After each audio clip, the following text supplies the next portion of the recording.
Recently, Ukraine has been launching continuous airstrikes deep into Russian territory, achieving significant results.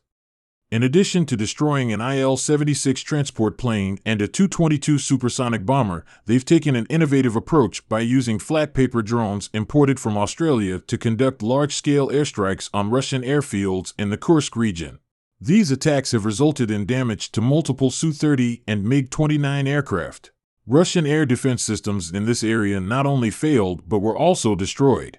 Ukraine managed to destroy 2 Pantsir air defense systems and a set of S-300 radar in total. So, let's take a closer look at how Ukraine executed these airstrikes. These Ukrainian drones are actually made of paper, similar to the cardboard we commonly encounter. They are a product of an Australian company, and the entire drone has a very low production cost, roughly just over $1,000, with most of the expenses going into its electronic components and cameras. Although this drone is constructed using paper, it possesses all the necessary features. It has a flight endurance of 1 to 3 hours and an operational radius of approximately 120 kilometers. Flying from the Ukrainian border to Kursk posed no significant challenge. The drone's warhead is modular, allowing for different types of payloads, such as high-explosive or multi-purpose warheads, weighing around 3 to 5 kilograms, about 10 pounds. While this payload may not be capable of penetrating heavily fortified structures, it is entirely sufficient for targeting aircraft on airport runways. Furthermore, this paper aircraft is equipped with GPS positioning, making its performance on par with conventional drones. The presence of these systems allowed it to successfully carry out a surprise attack on Russian airbases. The airstrikes occurred on August 27th, with Ukraine deploying a total of 16 suicide drones, resulting in damage to 4 Russian Su-30 aircraft, 1 MiG-29, and even the destruction of the radar system responsible for defending the airport equipped with an S-300 air defense missile system.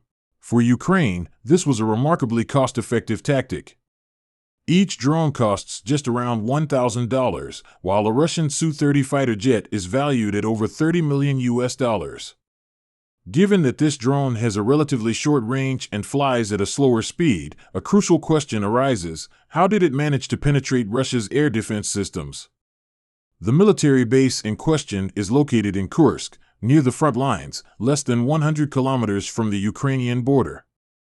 Russia has deployed S-300 missile systems and Pantsir air defense systems in this area, specifically to counter Ukraine's drone threats.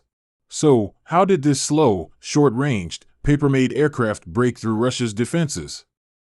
The answer is quite simple. Using paper as the material for these aircraft isn't just about reducing costs, it's primarily about making them difficult to detect by radar. Radar systems emit electromagnetic waves that bounce off targets, and by detecting the reflected waves, radar determines a target's size and location. However, if the enemy's target doesn't reflect electromagnetic waves, the radar becomes blind and can't detect it. Most aircraft are made of metal, which reflects radar waves, but when radar waves encounter paper or wood, they tend to pass through, with only minimal reflection. This means that paper and wood effectively become invisible to radar. So, when Ukraine deployed these 16 paper drones to attack the Kursk military base, Russian radar was effectively blind. They couldn't detect the Ukrainian drones, making it possible for Ukraine to strike wherever they wanted. These drones were developed in collaboration between the Australian Army and the Melbourne-based company SYPAQ. They began assisting Ukraine in March of this year, with Australia providing 100 aircraft per month. These drones are low-cost and expendable. Constructed using sturdy cardboard for the structure and durable rubber bands for the wings, they can be launched by hand or using a catapult. They are small in size and have no specific requirements for takeoff locations, functioning like tactical single-soldier drones. However, they are equipped with military-grade guidance systems and can autonomously navigate once launched. The cost of these drones ranges from $1,000 to $5,000 Australian dollars, which is roughly between $600 to $3,000 US. Yet, they managed to destroy Su-30 fighter jets worth over $30 million US each. This makes the cost-effectiveness of these drones particularly striking. The key point here is that Russia's current air defense systems have no way to counter these paper-made drones. This means that Russian airbases located just 100 kilometers from the Ukrainian border are vulnerable to these suicide drone attacks. This example from the Ukraine conflict provides inspiration for future warfare strategies.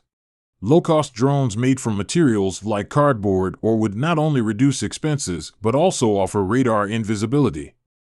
In the ongoing conflict, Ukrainian frontline fighters have shown great creativity in developing various tactics and strategies to counter Russian incursions.